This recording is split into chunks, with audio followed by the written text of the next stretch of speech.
What's up? Hi, how are you all doing? Yeah, It's conversating, conversing, and relating.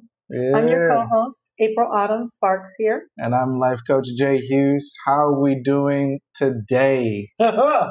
It's been a week. It's been 2 weeks. It's been 2 weeks. Yeah, we've been taking our time. Take your time. Yeah.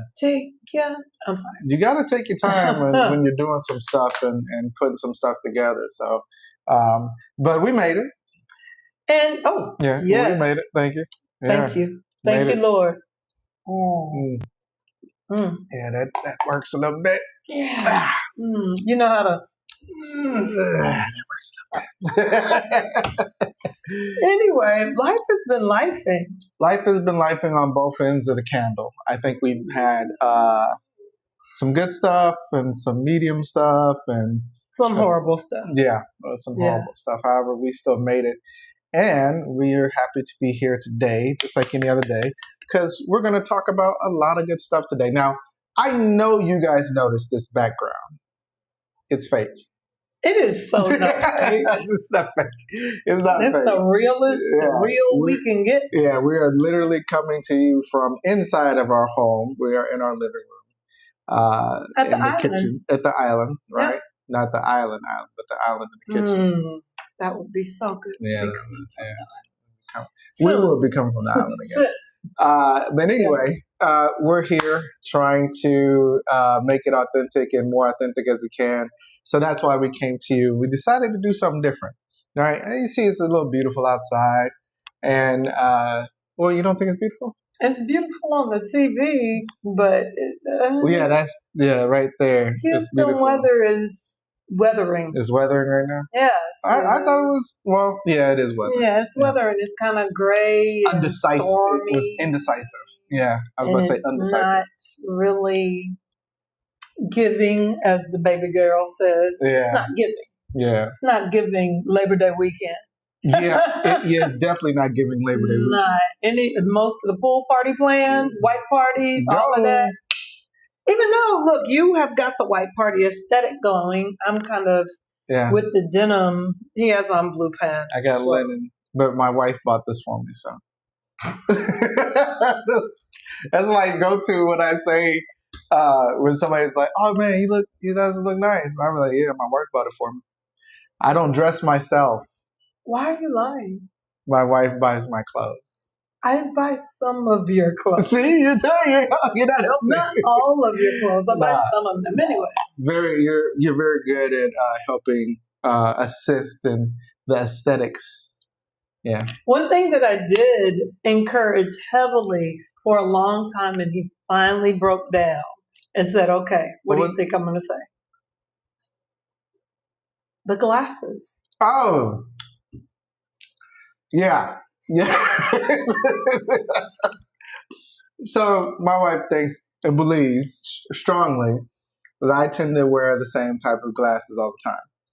And so I want to do something different, get my grown man on. Did you want to do something different? I'm trying to sell it. Let me sell it. I'm trying to sell it. Oh, okay. Let me drink my wine. I'm trying to sell it. So I didn't want to do something different. I wanted to stay with what I had. Mm-hmm. And she was like, "No, let's get these." And I said, "You know what? Let's go and do it. I'm not going to fight you anymore. Let's go and do it." And so we did it, and these are the results. These are my new glasses. And we got like 7 pair for $200. And? My wife was right. And you love them. Oh, I do love them. Yeah, you do. Yeah. They're your new favorite glasses. I only wear them on not special occasions, but I have my home glasses, which is my old pair, and then I have my going out glasses, which is this pair. Okay. Yeah. So, thank you, honey, for these glasses and pushing me to be and do better, to look better. Be great, to shine. Shine. Spirit hands, shine. Hey, family, good to see y'all. Yes, keep chatting it up in the chat. We just catching up about a little bit that has gone on in the past couple of weeks. So, hey girl, hey. Yeah. So Life's been lifing. life has been life. You were sick earlier. That's what I was just about to say. Yeah, you were I sick. had a little scare. I felt like, what was the name I was calling myself? Agatha. And please, What's the other one? Not Agatha. Helga? I don't know. Not Bertha. It was Burton. it was some older name. Gertrude. Gertrude. And there's nothing wrong with the name Gertrude. Nothing. They do look good, don't they? Yeah. Mm-hmm. But I had an instance. I don't usually feel old. This past week, folks, I felt old because your girl got shingles. Yeah. And I don't mean the things on your roof. Yeah. I was like, what kind of foolishness is this? Yeah. It happened all of a sudden, out of thin air. Yeah. Out of thin air. Not really out of thin air, but just all of a sudden. All of a sudden. Okay. It happened all of a sudden. It felt like thin air. But Yeah. Because you were chilling right over there doing work back over there. I was. And then you got up and you was like, wait a minute. What is this? I cannot get jiggy with this. Spit hot fire Dylan. Speaking of Dylan, what's up, Dylan? Dylan Fletcher. Or Kalon. Yeah, definitely Kalon. Kalon. Definitely Kalon. Or, Dolly and Kalon. I like Kalon a little bit. I do too. Because it sounds like colonic. Anyway, we have a great show for you guys today. We're very excited. We started this conversation in Us Evolving, which is the community. I want to change this because people are like, oh no, it's the couples support group. It is and isn't at the same time. It's the support group for where if you are interested in coupling, whether you are straight, whether you're non-binary, or whatever your identity is within relationships, it doesn't matter. We're really talking about how to partner with someone, even if you're poly, and that's something that we will definitely be discussing. That's a hot topic that people are like, wait, what? Hello? What? Yes, we're going to talk about it. We're going to break it apart. Hey, girl, hey. What's up, Kim? And so we started this conversation in that group on Us Evolving. And Us Evolving is really us as a community evolving out of our trauma to be better. Yeah. And to create legacy, whether that's family, that's things in the community, but it all first starts with you. Yeah. Yeah. Think of Us Evolving as a kind of a bridging the gap in communication and understanding between men and women, or people in relationships, and no matter what relationship dynamic they have. Mm-hmm. So even though they may be partnered, may be married, they may not be partnered, they may be single, we still want you to come because you get the fulfillment of seeing others who are in relationships, who are not in relationships, who may be in the same situation, different situation, and you really get to see how intertwined and not alone you may feel, right? And you may get something from it. You know, we have a lot of people who are not seriously partnered that show up and get a lot of stuff from it. So that's what we definitely would like for you to do. The voice showed up. Yeah. The voice showed up. Shout out to Kat Hughes. She showed up for Us Evolving and shared and really opened up her heart and poured into other people who were really struggling with a couple of things. And so we know that she will probably not be here because she is living her best life in Disneyland World. Disney World. Disney. In Orlando, Florida. I don't know which one is which. She's at the Magic Kingdom. There it is. And she's about to embark on a journey of the parade, which will follow by the closing of the park later on with the spectacular 1 hour light show. Right, because it's a small world after all. Yeah. All right, sorry. What's up, angry, aggravated man? That's Tay. Angry. I know who it is. That's Look, Angry Man. You know, I kind of, you know what I'm talking about. See what happens? Yeah. See? You thought it was just Can't say it. Can't say it. He thought it was just me calling me old. And look, see what happens? He aggravated in real life. He just smiled when he does it, but he's aggravated in real life. That's the funny for part. some things, I totally understand. But anyway. Yeah, I wouldn't say he's not justified. Okay, we're going to share a screen. Yes. While we're sharing a screen, we want to kind of... Why don't we start first with, this whole thought process of what is the struggle? Struggle love. Mm-hmm. All right. Struggling in love. So are you sharing this? I don't know. Okay. So when we talk about love, right? And first and foremost, before we talk about loving anybody else, we're talking about loving yourself, right? Right. One of the things that we notice often is people ignore themselves. A lot. It's easier for people to talk about what other people are doing, how people are behaving and acting and commenting all on those things. Right. And not really look at like, oh, this is me. How am I contributing? And that's the thing, really. How am I contributing to the community in my insanity or in my not being engaging or in my over engagement about what I think about this person or that person, or how am I showing up in the community? Am I doing harm or am I helping? Yeah, I think a lot of Black men and women have gotten used to, for decades now, more so now women have caught up to this idea, especially, charging, blazing their own pathway in the workforce. But a lot of Black men and women have gotten used to the idea of just simply putting themselves last. For Black men, it's the family, it's the kids, it's everything else than you, right? You feel like you have responsibilities to even people that are not related to you, people that, feel like because you've made it, that now you're responsible for them making it. For Black women, it's the kids, it's the brother who, everybody coddles, or it's the sister that everybody coddles. It's, people in the family because you made it and you're doing something with your life that you're automatically responsible for everybody else. And a lot of times people will be like, oh my God, you're so selfish. You don't even help people. You're not doing this. You're not doing that.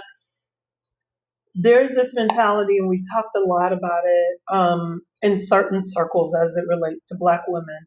Superwomaning, right? A lot of times people just think it has to do within relationships, right, being a Superman, being a Superwoman, but it really starts in your family, and that behavior you learn, you get socialized in that family unit, and then you are launched onto your journey to repeat the same cycles over and over again. So if you, as a young person, were taught to put everybody ahead of you, then when you launch and go onto your journey, you're going to be saving people along the way. Yeah. That's just what that is. And so really understanding, like, where did I get that from? Why do I feel like I have to do that? Is that really selfish? Because when I give everything that I have and have nothing left for me, I'm empty. Right. I'm depleted. I'm aggravated. Right. I'm upset. Right. I'm not saying that that's what you're doing. I just wanted to use aggravated. Aggravated man. There you go. Yeah. So I want to ask the question to the people in the audience. Have you ever been put or felt like you were put in a position to where you were constantly giving more than you were getting, right? Reciprocity, you were giving to friends, you were giving to family. People put you in positions where they automatically made you the de facto responsible person, right? Have you ever been put in that position overall? And if so, what did that make you feel like? Here's the thing that I want to say, and this is worth mentioning at this juncture. This is uncomfortable. It is. Because in order to say what you have to say, that means somewhere along the way, something that was done, someone who you care about may have made a mistake, right? One of the things that we have to understand is that we are not perfect people. We are not perfect. We are flawed, right? And so if I can say, as a single woman or growing up in a single parent home, hi, mommy, growing up in a single parent home, I don't know what it's like to see in action partnership every day. I don't know what that is. Right. What I know is go do this, go do that, make it happen, do this, make magic. Woo, all the things. You don't cry, you strong, you this, you that. So then when I try to partner with someone, I'm thinking, well, I need to do this. You don't need to do that. I got it. I'm strong. And you're like, what the hell are you doing? Yeah. I think that it's funny because a lot of Black men on the other side have been told the same thing, essentially. Don't cry. Nobody cares about your feelings. Go out and get you a trade or a job or something. Be productive. If you're at home and trying to figure yourself out, you're a lazy bum. All these different things. And then when we try to partner, we're like, we have to be stoic. And our Black women are asking us for, where's your emotions? Where's your... You don't have emotional intelligence? I got to be stoic. Ooh, mama said don't do this. And it's like it doesn't work. And we keep butting heads. And this is where what we're talking about today, which is, the building of your house. Yeah. Yeah. Building of your house. So we might as well just go ahead and go to this graphic. And this is something that, so we created this. It's from Gottman's couple. It's the Sound House. However, in my studies, I didn't feel like their house was really culturally relevant. That's just me. So I kind of did some tweaking to what I felt needed to be added, and we're working on this. So in the green at the very, very bottom is the foundation, right? So if we're working from this house analogy, right? You understand that a house has a foundation. The foundation can make or break that house. Make or break that house, right? And so a lot of people are like, you come from a strong stock. Well, in some areas, yes. In some areas, no.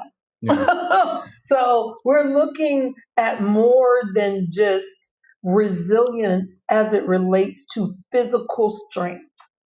We're looking at emotional, mental, spiritual, financial, Lord Jesus. Yeah.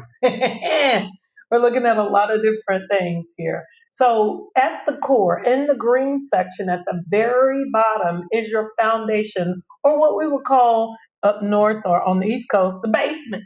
We call it the slab in some other cases. Right. The slab foundation, right? Right. And this is where trauma resides, where you, in your mentality about surviving alone, comes into play. Right. Okay? So that's at the very beginning. Now, some people could look at this as the green grass before you actually walk into the house of love. Right. I like that analogy too. Pretty solid. Yeah. Pretty solid. So then you decide to, quote unquote, level up. Go to the first floor. I'm sorry. And so you go to the first floor, and that is where we have the struggle or survival love, right? Now, survival love is where you are bringing your trauma and you surviving alone in that mentality into this house. What we want to also make sure you're aware of is if your foundation has not been fixed, full of cracks, unevenness, if it's not level, if it's not as smooth as you can get it, those cracks, that unleveling of your foundation is going to affect your first floor, which is basically your structure, the structure of the house, what we call the bones of the house, right? So the structure depends, watch this, on the foundation. Okay, you can have a well thought out structure about how your life is going to go, how you want to approach things, what school you want to go to, what grades you want to get, what kind of person you want to marry, what kind of girlfriend and boyfriend you want to have, what kind of job you want. All that structure you can have. But if your foundation, which your structure is built on, is faulty, that structure eventually will fall, right? That structure, what does that look like? That looks like people who hide behind their work because they don't want to deal with themselves. Or they lead with their degrees instead of who they are at their core. Or they lead with their money and what they have as far as assets and things like that, instead of their character and who they are at their core. Right. Also in this house, as you said, right, there's the bones of the house. Right. And the bones or the walls and what is that called? The scaffolding? Scaffold. Oh, okay, I'm getting it. It's built with trust and vulnerability, openness, honesty. Okay? And so what we've heard a lot is, well, people not getting my vulnerability. They'll see it maybe 3, 4, 5 months later, but they don't deserve all that.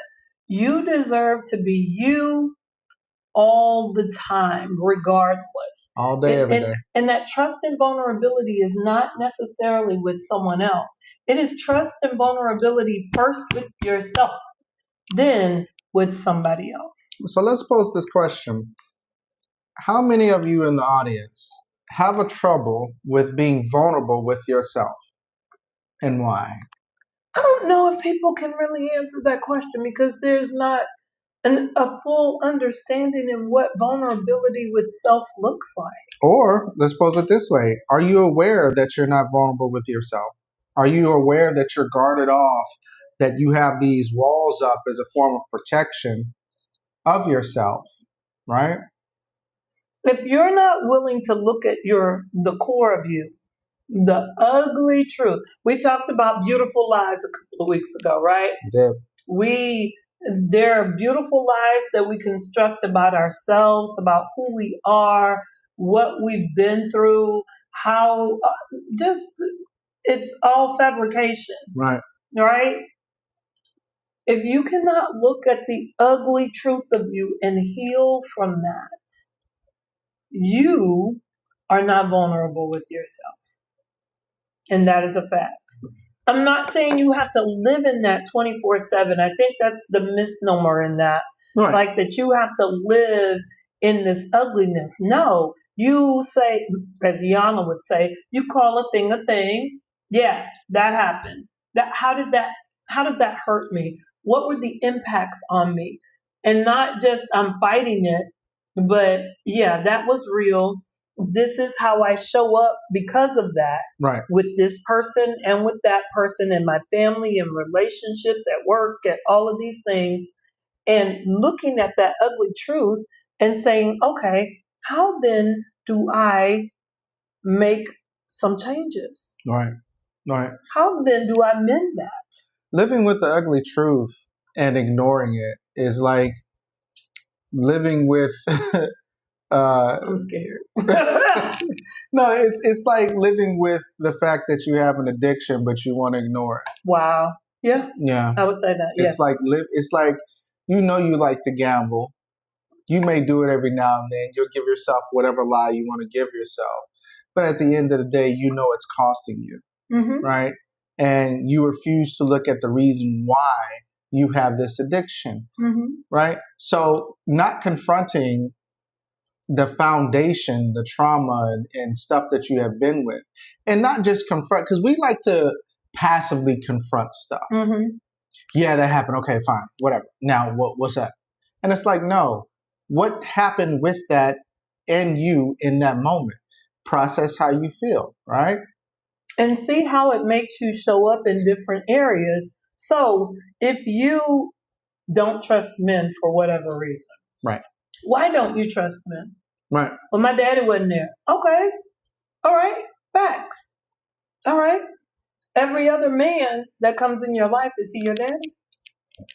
No, I'm just not giving people that kind of energy. They're going to have to prove themselves. No, you have to prove yourself to you that you can actually trust a man. At the core of that, you don't trust men, period, because Right. of something that your daddy did. Right. Same thing can be said for men when they don't trust women. And they say, well, I don't trust women. They always up to something. And I'm like, all of them? Every last one of them. A billion, there's more women than men, especially in this country, let alone in the world. And all of them are up to the same thing. Can't be. And then it's like, okay, well, where does that come from? Well, my mom wasn't there, or my wife cheated on me, my girlfriend cheated on me, and I never got over it. Okay. So every other person deserves the same energy of you standing up for yourself at the wrong time when you should have been giving that energy to the person who was doing you wrong at the right time. Mm-hmm. So everybody else has to pay. Every other woman that you come across has to pay for you not standing up for yourself at the right time when you needed to. Right. Right. So on floor 1, this is this is sometimes where people enter our lives in therapeutic process. Right. They're really struggling. Right. And they're trying to decide if they're going to stay and continue to build this house of love or walk through the front door and leave. Now, I know that there are some women and men, but I'm speaking for women today. It was like, I ain't got to do that, so I'm going to leave. Bye. You're right. You don't have to do that. But wherever you go, there you are. Right. And one of the things that I've been having a lot of conversations with women about is I keep attracting this. Right. This kind of person, man, woman, whatever, is attracted to me. And my response to that is, what are you putting out to call that person in? Right. Because here's the thing, and y'all not gonna like me today. Hurt people attract hurt people. Hurt people attract hurt people. Yeah.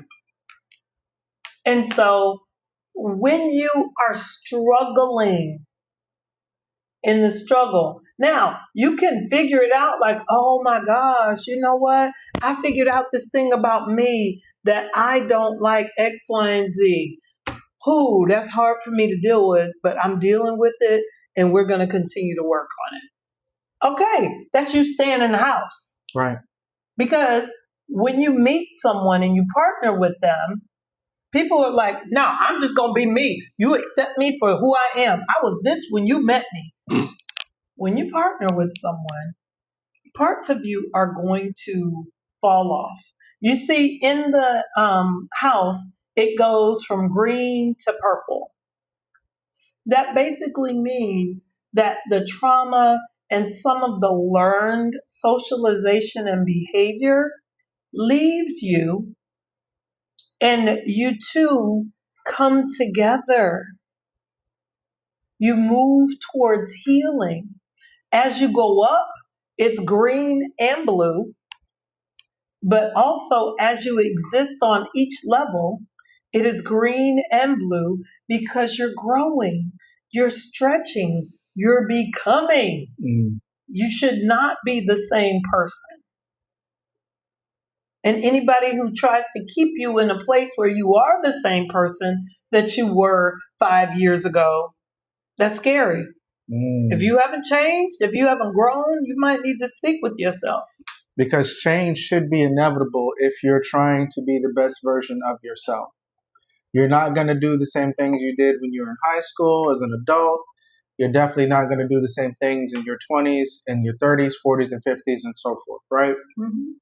Change and elevation is continuous if you're trying to be better than you were the day before. Mm-hmm. The problem is that when you don't, I'm going to go back to the foundation. When you don't deal with the foundation, I don't want you guys to think that nobody else is not aware that your foundation is messed up.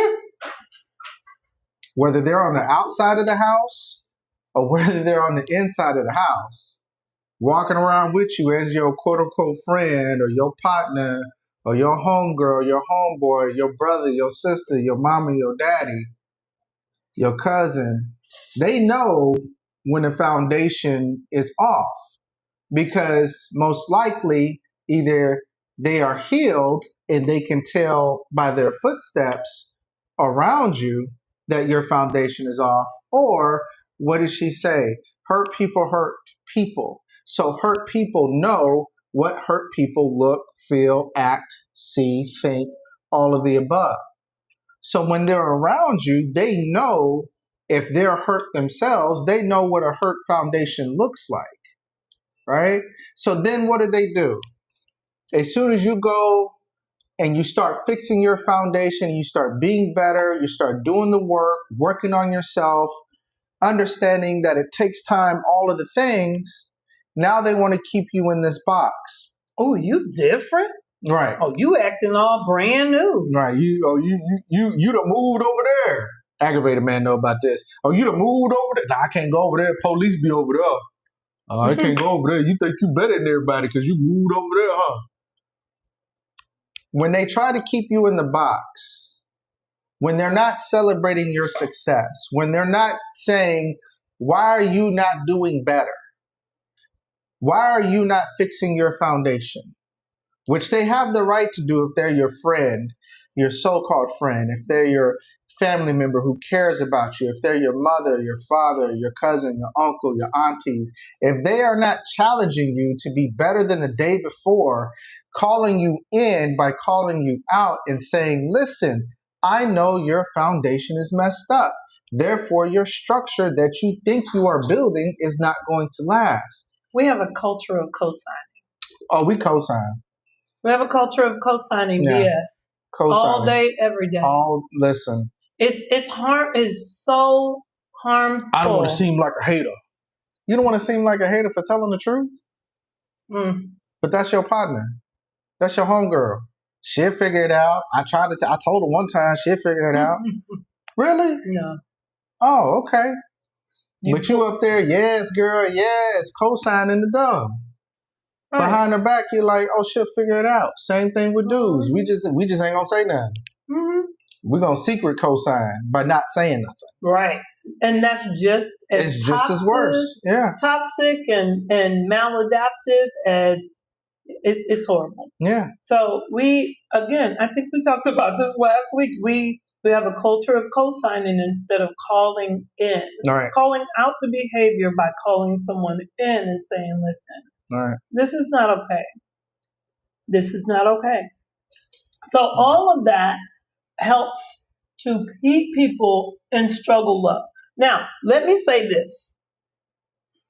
People think just because people have been together for many years that they are not in struggle love.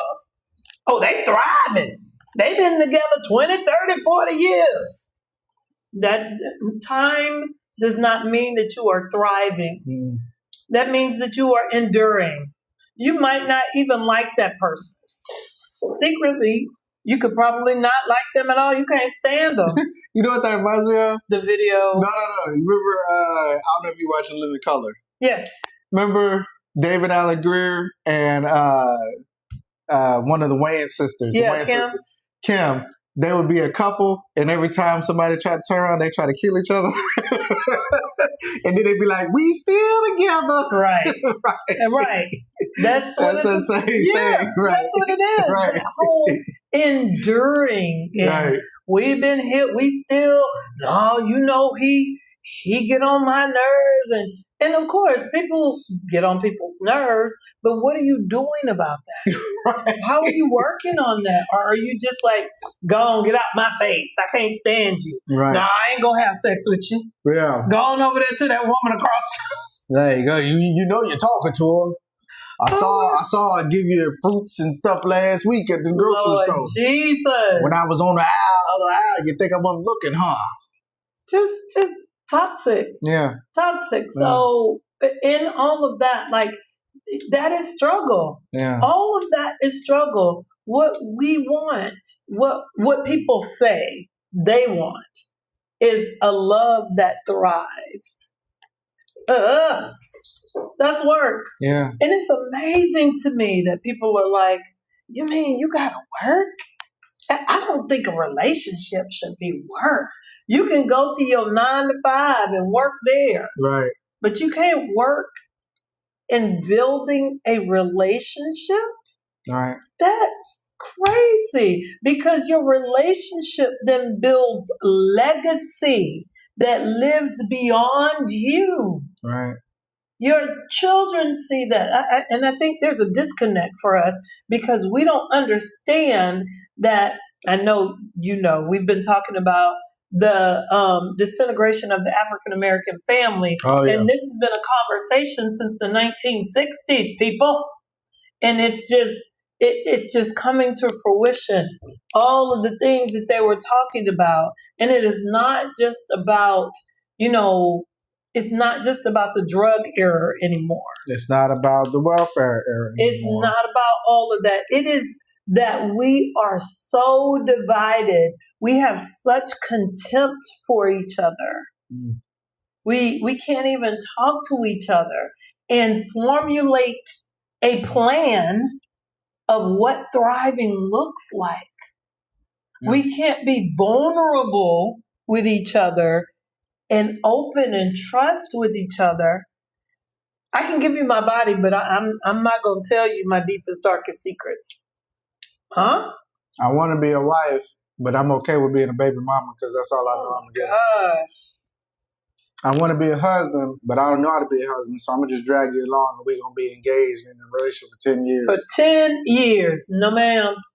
Or I'm scared to be in anything, so I'm going to talk about all the things, but I'm never going to really engage in anything that's going to make me vulnerable. Because last time I was vulnerable, it cost me. Yeah. Yeah. Vulnerability costs. There's a lot of cost in relationships. There's a lot of cost in building your house.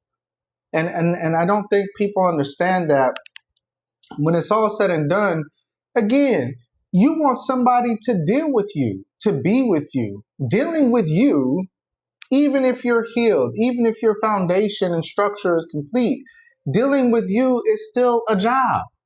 And especially if you've never dealt with yourself. That part. That part.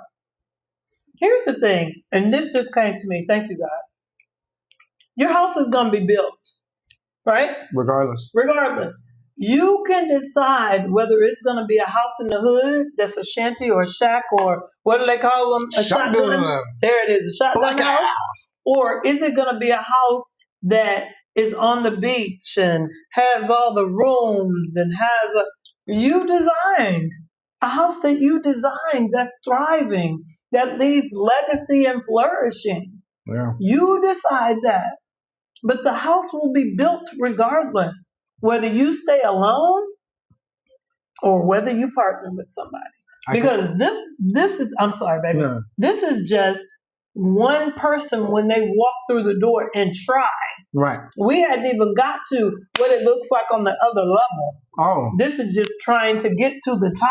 I was going to say, mess around and not work on perfecting building your house and then get with somebody else who's built their house. They're going to know you ain't put in no work. They're going to know eventually you don't know what you're doing.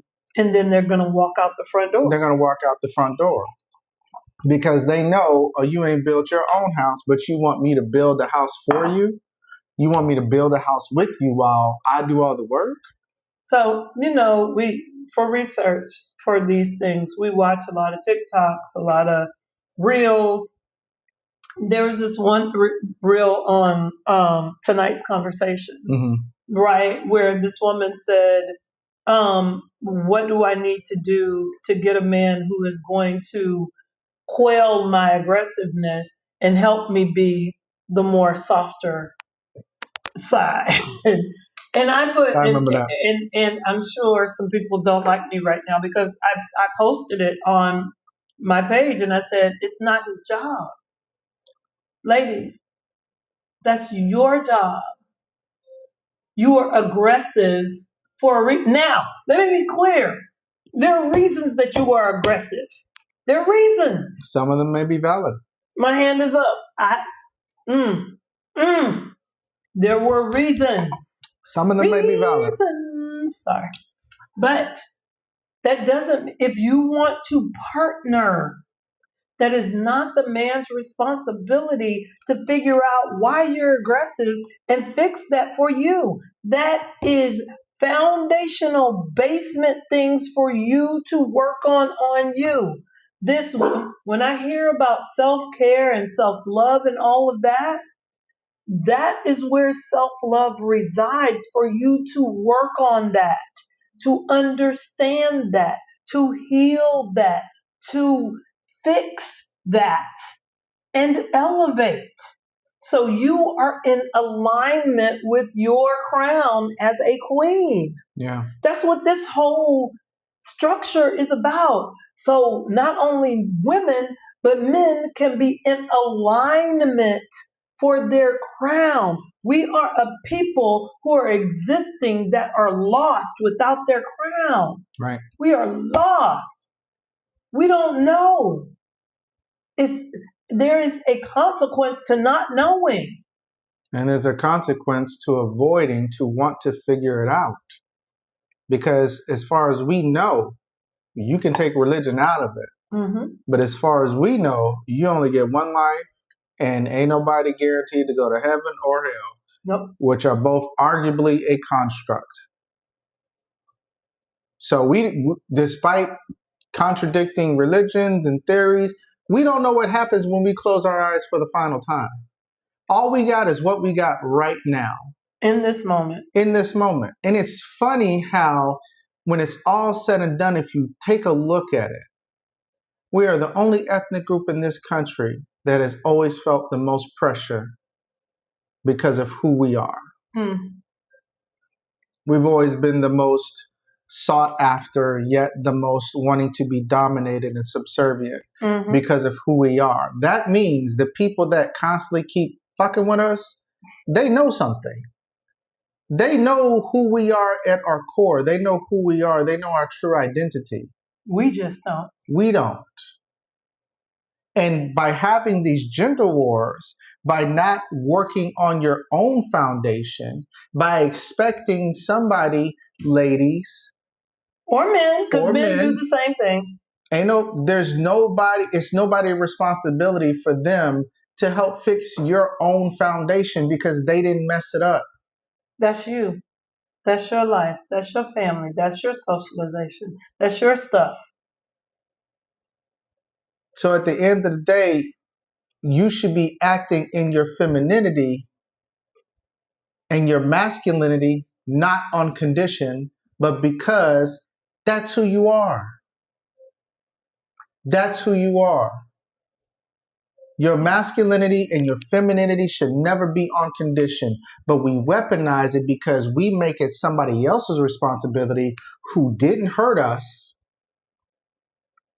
but you don't have that energy for the person who did hurt you. But it's somebody else who comes into your life and finds you interesting because you yourself posed like you were ready to be found, you were ready for the relationship, and you wanted somebody to come into your life, but what you really wanted was somebody to come fix something that you need to fix yourself. We have been sold a lie and a dream. This whole thought, we just talked about Katrina, and it's been 25 years, 20 years? 20 years. 20 years since Katrina, right? And there were so many stories about people feeling like somebody's going to come and save me. Somebody's going to come and save me. All these people are going to come save me. It is your responsibility to save yourself. Save you. Save you. There's a saying that says the only person that's going to come save you is the better version of you. Ooh, say it again with your chest, baby. The only person that's going to come save you is the better version of you. The current version of you, if you want to be saved, only the better version of you is going to save you. And that takes work. And you've been so used to, black man and black woman, avoiding the work for yourself so you can save yourself. The funny thing is, we didn't plan on talking about this that long. You guys, this is a passion project. Yeah. I really believe it is. Yeah. Because, to talk about the way that we as black men and black women relate to each other and talk to each other and harm each other in the community. And I'm not just talking about in relationship with each other. I'm talking about just out in the community and how divisive we are. It is ridiculous. It really is. Yeah. My question becomes, where's the healing? Where is it where we come together? Where's the common ground for understanding? Because let's be honest, nobody, black man or black woman, has one up on each other. Mm-mm. We don't. I remember after the election, I'm going to go back there, because we were all talking about how we were going to get on one accord to work together, and that maybe lasted for 2 weeks. 2 weeks. 2 weeks. Yeah, go ahead, look over there. It lasted for about 2 weeks. Yeah, rest, black woman. Yeah, black man, rest. And we're going to get ourselves together. But maybe in that third week, we all came out swinging. Well, black men, y'all didn't vote for her. Actually, we did. You did. We did. You did. But why did that even matter at that point? Yeah. Why was it like, oh, we got to go fact check? Well, it's over. Yeah. And so we need to regroup, get together, and figure out where we're going as a people. Yeah. What we're doing, how we're moving forward. How are our children moving forward? I don't think that we understand that who we are raising right now and how ill prepared they are, because they are some of the most coddled people in this entire world who don't know how to talk to each other. And we as a people, like, again, I come back to the disintegration of the African American family. Where are our leaders? Where? You just checked out for a second. You just checked out for a second. Here's the thing.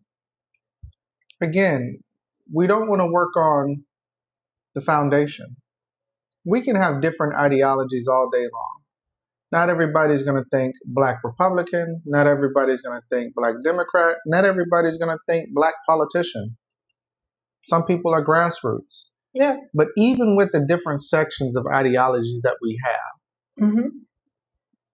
it all should have a common ground of moving us forward as a culture, as a people, as a unit.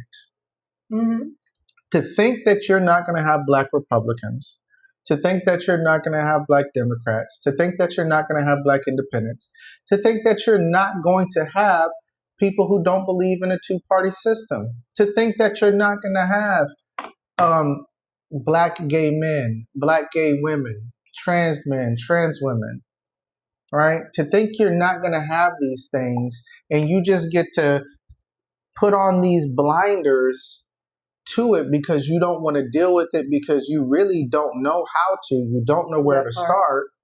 You don't know what kind of conversation to have, right? To think that you're not going to have that in the Black community at this point in time in the game, and that you still can't have some kind of understanding is impossible.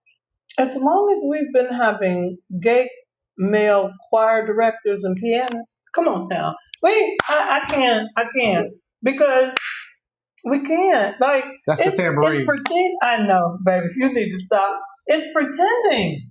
It is pretend. We pretend. Again, we construct these beautiful lies. And we know that homosexuality has been out since before the Bible was written in biblical time. But anyway, I'm sorry. Tangent. Sorry.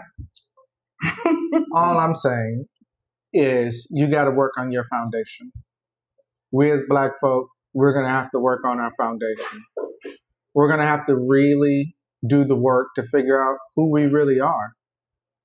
Because our story predates Christianity. Our story predates a lot of different things. But see, you don't want to, because you're comfortable with the beautiful lie. It's easy right here. You already got a lot of stress from choosing the wrong man, choosing the wrong woman, having to deal with other issues that you just can't seem to figure out why you keep putting yourself or finding yourself in these issues. But if you actually look at all that stuff, that might help you get down to what's causing you to attract these people.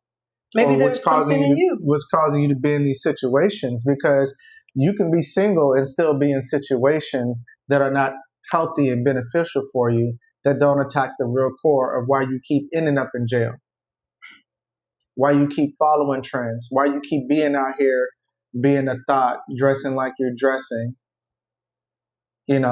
doing stuff that just really ain't helping you. That's bringing the judgment to you, but you don't want to be judged. But you're not ready to deal with a lot of the things that come along with what you are doing.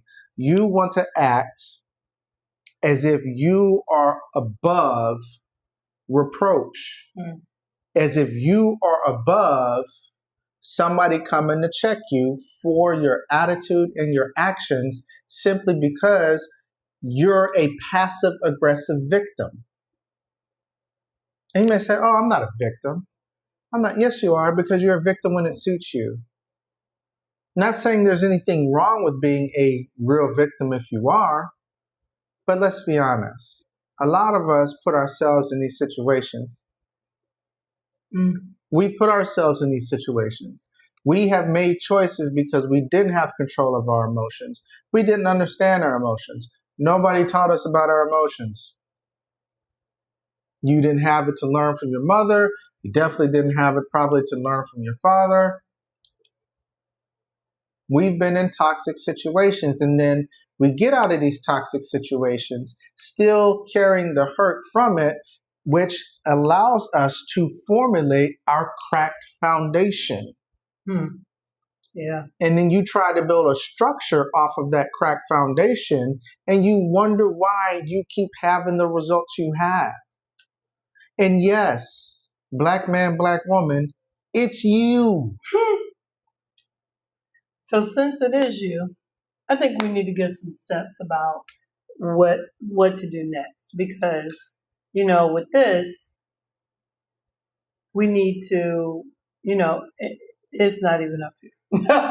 Yeah, I still want to go to there, though. Okay. Yeah. Which one? You go right ahead. So this breaks down the floors of the house, right? In the basement, you have the trauma and the surviving. And what you find in the basement is that's where the wounds, the deep cuts, the deep hurts, the hypervigilance of trying to protect yourself, the way you build the walls, that's where that comes from. Those defense mechanisms that we talked about a couple of weeks ago. Right. Also, here's where the patterns come from, of you choosing the same person, but just a different name and a different look.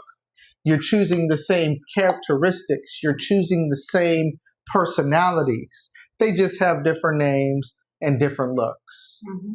You got the fear of abandonment because I can only depend on me, but you wear it. Here's the passive aggressive victim. Oh, I'm an independent woman. I'm an independent man, but you want to be in a relationship. You'll subtly say, oh, I'm just waiting for somebody to not let me be independent so I can stop being independent myself. No, that's on condition. You need to be ready for interdependence. Okay?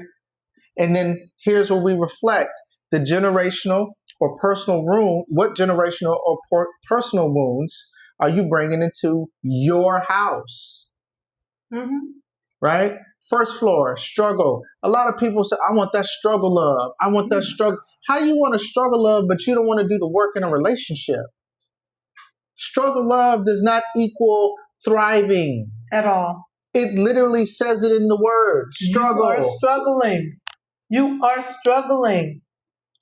Relationships that are built on endurance and sacrifice or proving worth consistently is a form of struggle. Martyrdom.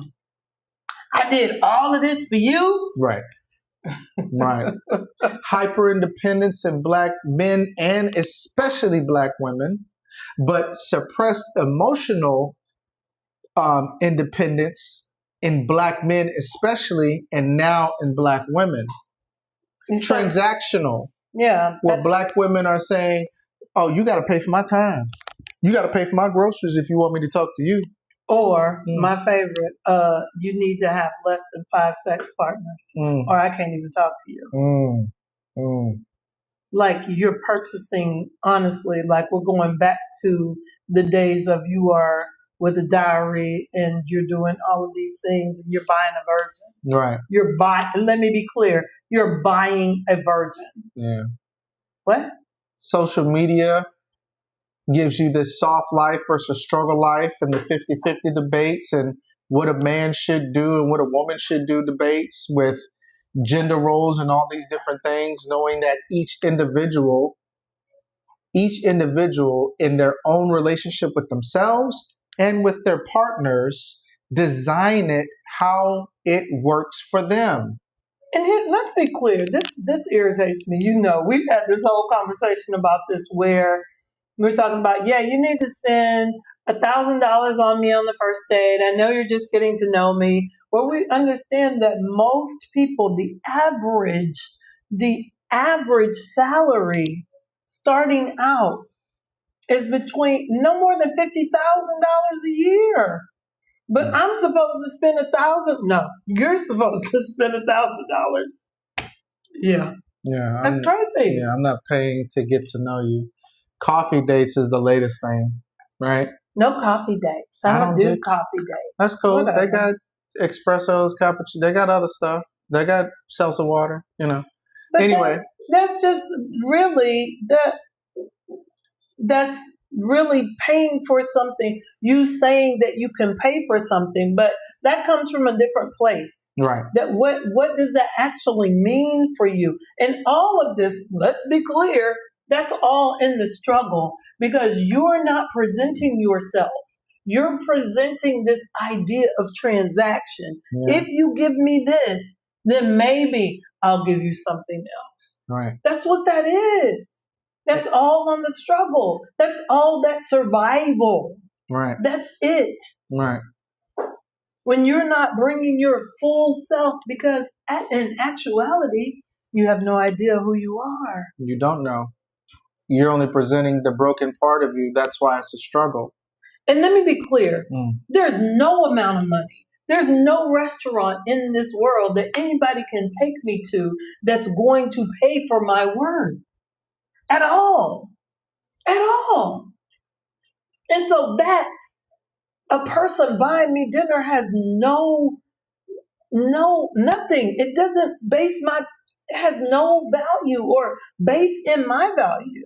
Just say you want to go somewhere you ain't never been and you ain't got the money to pay for it. That's why you don't like coffee dates. That's why you don't like, Cheesecake Factory used to be expensive. Actually, it is. Still is expensive. But you don't want to go to Cheesecake Factory. But people know about it. When's the last time you've been? Just say that. So it's better if you say that. Reflection is where do you notice struggle love in your own patterns or in culture? I want to stick with, where do you notice the pattern of struggle love in your own life? This leads me to what I want the homework to be. Mm-hmm. Because what we typically do is, again, we go out, we talk about other people and what they're doing and how they're engaging. And this is what it looks like. And ooh, I saw this video, I saw this reel, I saw this. No. Whenever you see somebody else, I want you to look at you. Yeah. Because for every time you point out, there's 1, 2, 3 fingers pointing back at you and a thumb. Look at you. Look at you. Right. What are you doing? Because in actuality, if you're pushing out this toxic behavior, you're helping the negative narrative that continues to live and divide us. It is continuing to perpetuate this thought process about how Black men and Black women continue to be divided in our community. When you get to the second floor, thriving love, relationship rooted in safety, reciprocity, and joy. See, a lot of y'all, Black men and Black women, y'all want to skip the basement and the first floor and think you should just magically float to the second floor. I took the elevator. I'm sorry. I'm listen. It's work, people. It's work. Even after being married, it's work. Go back to the house. So I want y'all to understand this. We made this the way that we made it for a reason. So again, you're growing on the first level. Then you go to the second level. There's still an exit on the second level. Yeah. There's still an exit level. There's still an exit. Even on the third level, there's an exit. There's a chimney. You can crawl out, or you can just walk downstairs and walk out the front door. You can still leave. Because it takes, hear me clearly, at least 2 people in a relationship. 2. So if one person's like, oh, I'm on this struggle though, and you're on this, but baby, I want to thrive. Yeah, No, I'm going to struggle. We going to struggle. You struggle by yourself. And then you walk out the door. That's what I'm saying. So it has to be 2 people. Yeah. And you're working back and forth. It is work. It is work. Consistently. Oh, Consistently. Oh, Jesus. That's why I laughed at when people was like, oh, don't let gay people get married. I was like, yeah, let them. Because y'all think it's not easy. It's hard. There are studs right now who are like, I don't want to deal with women with kids. And I'm like, that's what men saying. They was like, man, we understand what these men be talking about now because I don't want to date a woman with kids no more. And I'm like, ma'am, I get it. Thank you for understanding finally. All right. But we're on the second floor. I'm sorry. No, I was just going to go to the reflection. I'm sorry. So the reflection is, what does thriving love look like for you as an individual first and in a partnership? Now, as an individual, you can have your ideas about what it looks like and things like that.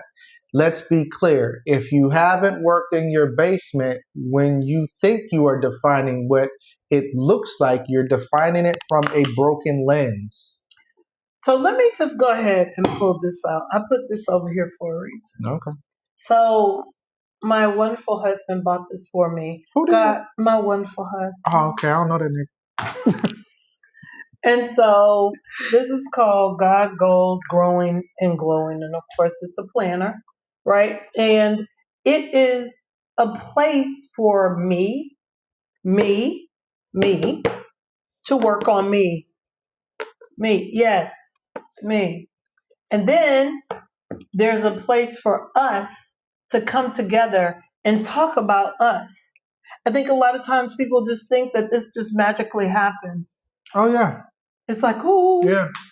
No, It is work. You do the work to make the things happen. If you don't plan,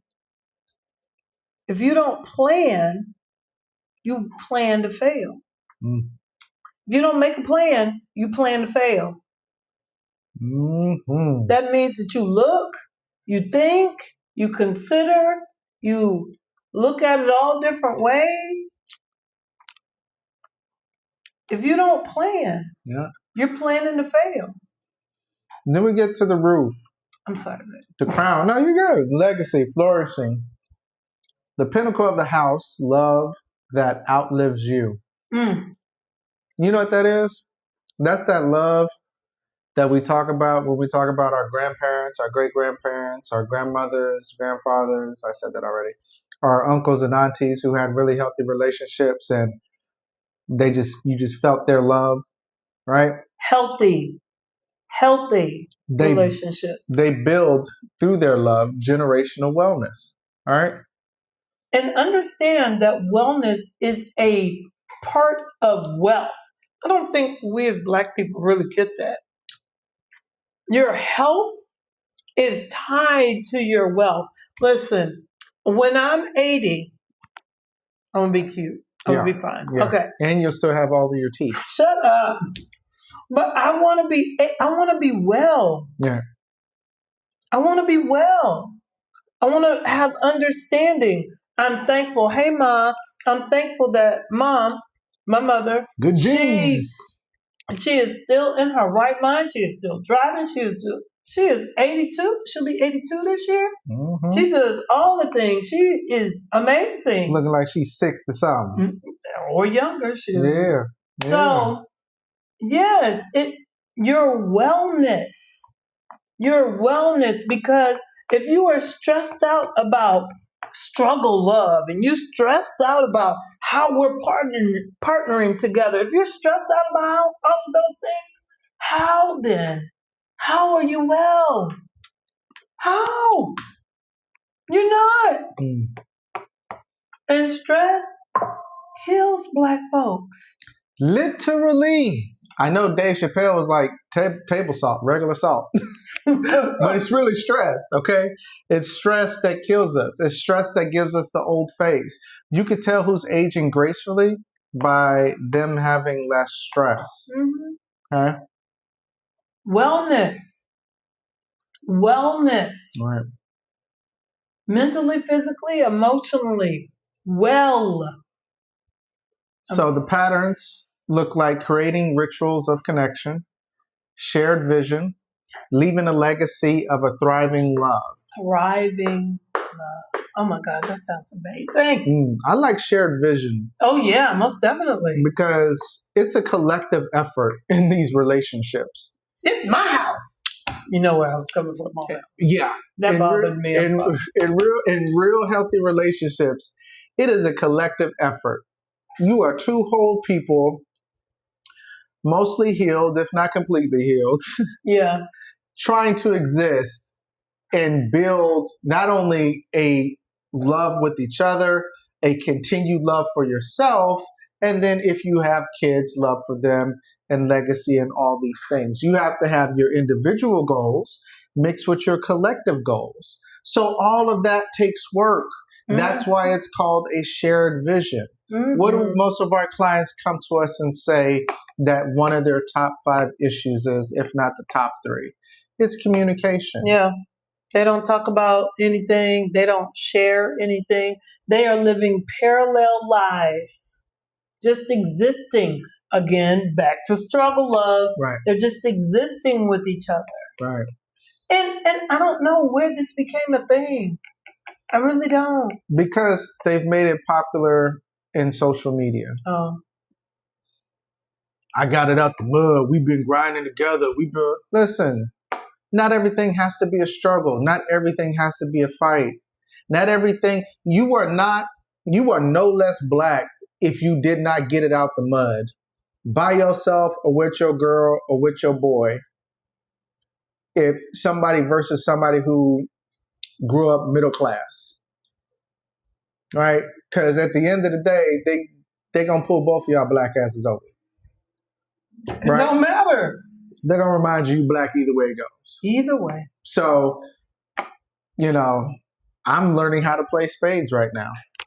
But I drink Kool-Aid, so I'm still Black. So Again, we have these things to shame each other. right.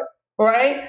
I know how to play spades, but I don't know how to say 10 on your monkey head. I don't know how to say that. I don't know. 4 books. Yeah, I don't know. Like, oh, that's dominoes. See, I messed it up. Books. I know how to play dominoes, but I don't know how to say 10 on your monkey heads. Like, I've watched my uncles and my cousins, but I'd be like, is that right? Did I play right? That would be me. That would be me playing with the kids. Playing with the kids. Now, give me a game of Uno. Oh my God, it's on. Yeah. It's on. But we shame each other in those ways, and we are so divided. You're not black enough. You're not this enough. You're not hood enough. You're not. What the hell? We are all in this struggle. Period. As long as we're in the same country and we're classified as black, it's gonna be the same. Right. Every time. Every time. Republican, Democrat, Independent, gay, straight, what have you. Right. As long as you black in this country, until this country deals with how they have continually and continues to treat us, it's going to end up the same. Right. So this is why you have to do the work on yourself. And the reflection on the roof says, what legacy of love do you want to crown your house with? What do you want to give yourself before you are able to share with somebody else? All right. Yeah. I don't think people think about this a lot. I think this is something we get so, again, caught up in surviving, right? Yeah. Every day, all day, that we really don't think about the legacy that we're leaving. Right. When I was younger, I remember going to Black History Month programs and MLK things and all of that, and really being focused on what the legacy is. I want to challenge us to do that again. Like, really think about what is the legacy that we are creating for people to see, more importantly than for people to see, for us to actually live. Yeah. What is that? Oh, that was it. I thought that was it. We thought that was our dog. We had some Look, situations. She right there like, that ain't me. We had some situations in the kitchen. Is that you? Like, what in the world? Is that you, girl? Sorry. So she said that ain't her.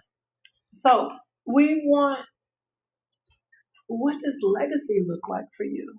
Yeah. For me, legacy looks like our children being in healthy, productive relationships where this isn't an issue. Yeah. I'm not saying that this didn't come with a price, but they understand the price and they still do it. And they impart that wisdom on the next generation. Yeah. Because I know that there are kids right now who are the same age as our kids who are not even thinking about it. They're like, whatever, we ain't have no kids. We ain't doing this. And if they choose not to have kids, that's fine. But then I think about, how then does the legacy continue? How do we as a people continue? Yeah.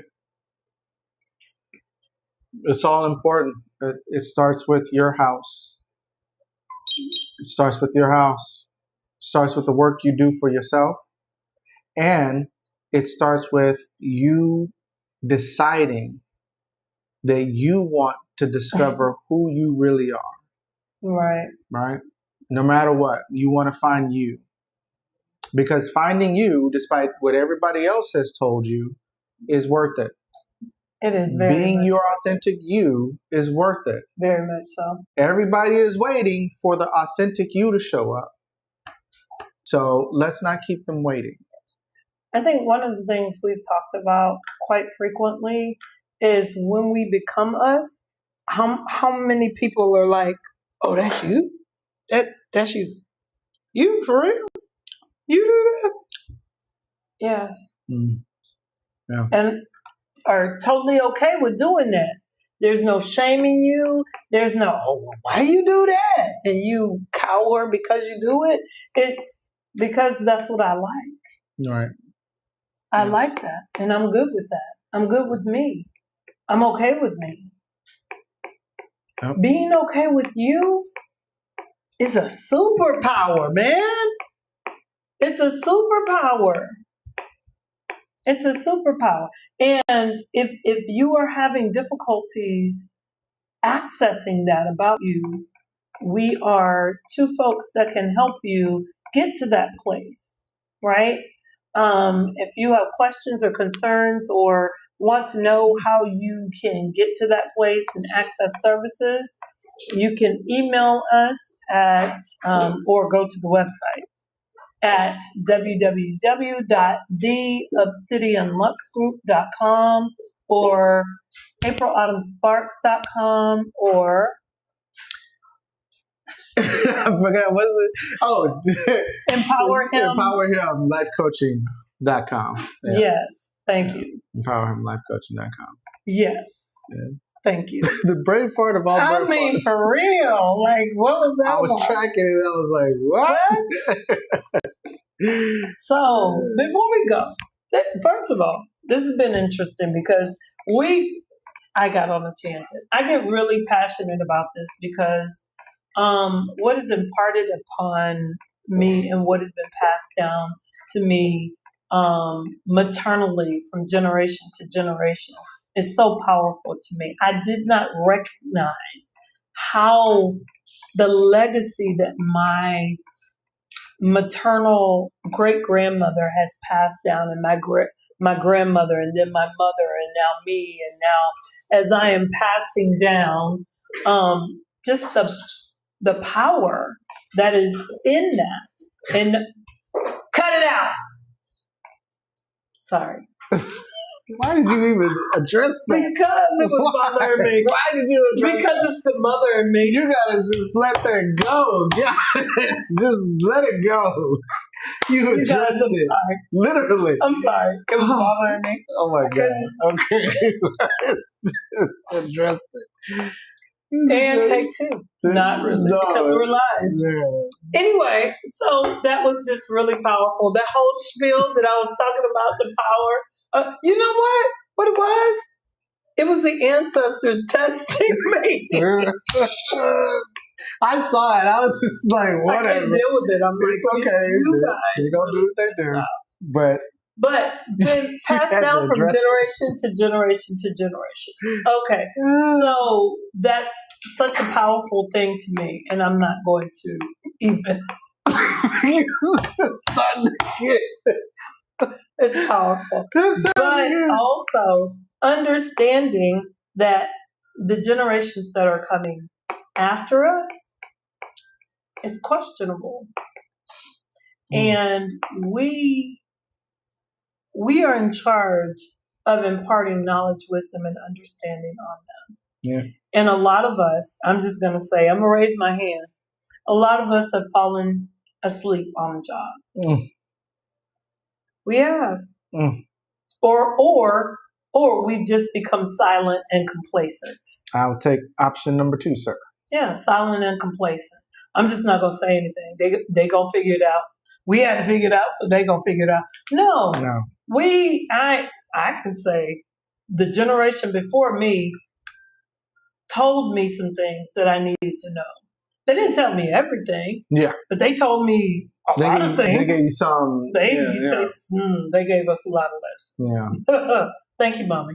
Yeah. But at this juncture, there are people who are just like, you just gonna have to deal with it. You'll be all right. You'll be good. No, they're not. They're not. It scares me when we are the race that we are having. I can't even say we're having more babies because we're not even doing that anymore. We're on the decline of having children, right? Yeah, a little bit. Yeah. It's coming down. At first, remember when we were, I can't say you because I'm 10 years older. Remember the song Babies Are Having Babies? That was a whole thing that we had a whole lot of teenage pregnancies. We don't have that issue anymore. Our version is Brenda's got a baby. Yeah, that too. Yeah. Because that dealt with the drugs and the babies. Right. Right. So now we don't have this. We have people who say very loud and clearly, I ain't having no kids. I'm never getting married. Yeah. They say that very clearly. Yeah. I'm not going to be in a relationship. I'm not going to do any of this. Yeah. So I don't think we think about what the consequences are to that as a race. What's going to happen to us? It all starts with wanting to do the work, wanting to find yourself, wanting to be better than who you are. Are you going to stop lying to yourself and presenting this broken version of yourself, expecting somebody else to put you together? Or are you going to do the work and put yourself together? That's literally what it boils down to. So, my wife said it best. When something breaks and you got to clean it up, there's a possibility you may cut yourself. Mm. All right. So if you're broken and you're in pieces and you're trying to clean up yourself, it's a possibility that some things you come across is going to hurt. You're going to cut yourself. Right. However, at the end of the day, you have to still realize you're still picking up the pieces. You're still doing the work. And you'd rather pick up the pieces and build something new and healed than continue to let your house be in pieces at your foundation. Okay? All right. Well, this was good. Tough and funny because you yelling at dogs and stuff. Just going on a tangent. Before we go, call us. You know what? Hush. Before we go, I wanted to remind us that on September 27th, we will be in the Raleigh-Durham area. We are having an end of summer soiree. We want to meet and greet and have this event to just talk and share and have a little bit of fun with folks, in person. In person. Yes, not via the web or online or any of those things, but in person. So if you are in the Raleigh-Durham area or close to the Raleigh-Durham area, we would love to see you. We'll definitely be putting a commercial out pretty soon, and you'll be able to register online. So definitely check that out on all of our social media outlets and things like that. Oh, yeah? Yeah. This has been interesting, and the dogs are still going. They're still going. Listen, I'm just acknowledging this time. Really? Couldn't do that at first? No. Couldn't just acknowledge it first? All right. I could not. All right. Shout out to the Dallas users. The North Dallas users. Showing up and showing out. That's pretty good and pretty impressive. They've been doing good pretty recently. They've been doing some things. Yeah. Wonderful. The Ohio Hughes, she would normally be here. However, she's watching Disney show stuff at the Magic Kingdom, so she's feeling real magical right now. Mm-hmm. And definitely shout out to the Fletchers in North Kakalaki. We look forward to seeing them. Yes. Yeah. Soon. And all of our North Kakalaki family. Yeah. Shout outs to you. My man said he got that taco meat ready. Hey. Got that taco meat ready. Okay. Shout outs to mommy. Hi, mommy. Yeah. Love you much. We know Haley is a cheater. We know. That's all she doesn't cheat. Yeah. So love you all very much. Thank you so much for being a part of tonight's conversing and relating. We will see you next time. Peace.